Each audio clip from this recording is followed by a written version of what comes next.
আসসালামু আলাইকুম রহমাতুল্লাহ। সম্মানিত দর্শক শ্রোতা ভাই ও বোনেরা, কাছের দূরে দেশ প্রবাসের যারা যেখান থেকে আজকের ভিডিওটি দেখতে আসছেন সবাইকে অসংখ্য অসংখ্য ধন্যবাদ। বন্ধুরা, আপনাদের সাথে আজকে আলোচনা করব আয়াতুল কুরসি প্রত্যেক নামাজের পরে একবার করে পাঠ করলে কি হয়। আপনারা অনেক ফজিলত শুনেছেন, অনেক উপকারিতা শুনেছেন, আজকের এই ফজিলতটাও শুনেন।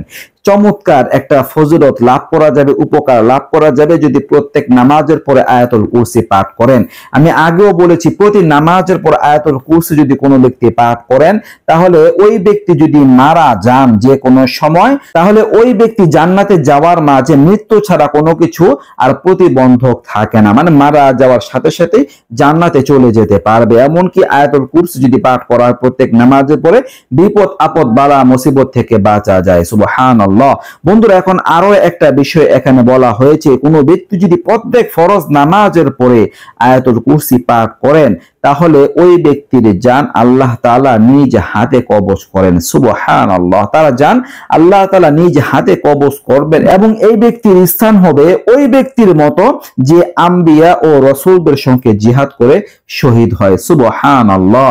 নবী রাসূলগণদের সাথে যারা যুদ্ধ করে শহীদ হয়েছে, সে যে মর্তবা বা মর্যাদা লাভ করতে পারে, 5 ওয়াক্ত ফরজ নামাজের পরে কোনো ব্যক্তি যদি আয়াতুল কুরসি পাঠ করতে পারেন, ওই রকম মর্যাদা অর্জন করতে পারবেন। সুবহানাল্লাহ। মানে সাহাবা এবং নবীদের আসহাব যারা ছিল, তাদের পর্যায়ে তিনি চলে যেতে পারেন। সুবহানাল্লাহ। আল্লাহ তাআলা মর্যাদা তার বাড়িয়ে দিবেন। বন্ধুরা, আপনি যদি এখন একজন বুদ্ধিমান হন, তাহলে কখনো এই আমলটা হয়তো মিস করবেন না। 5 ওয়াক্ত নামাজের পরে একবার করে আয়াতুল কুরসি পাঠ করবেন। পড়ে শোনাচ্ছি।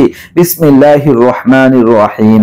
আল্লাহু লা ইলাহা ইল্লা হুয়াল হাইয়ুল কাইয়্যুম লা তাখুযুহু সিনাতুন ওয়ালা নাওম লাহু মা ফিস সামাওয়াতি ওয়া মা ফিল আরদ মান যাল্লাযী ইয়াশফা'ু 'ইনদাহু ইল্লা বিইذনি ইয়ালামু মা বাইনা আইদিহিম ওয়া মা খালফাহুম ওয়া লা ইউহীতুনা বিশাইইন মিন ইলমিহি ইল্লা বিমা শাআ ওয়াসি'a কুরসিয়্যুহুস সামাওয়াতি ওয়াল আরদ ওয়া লা ইয়াউদুহু হিফযুহুমা ওয়া হুয়াল আলিয়্যুল আযীম। সাদাকাল্লাহুল আযীম। এই হচ্ছে আয়াতুল কুরসি। আপনারা সবাই মুখস্থ করে নেবেন। এই ছিল আলোচনা। নিত্য নতুন আরো ভিডিও পেতে সবাই পাশে থাকবেন। এই পর্যন্ত। আসসালামু আলাইকুম ওয়া রাহমাতুল্লাহ।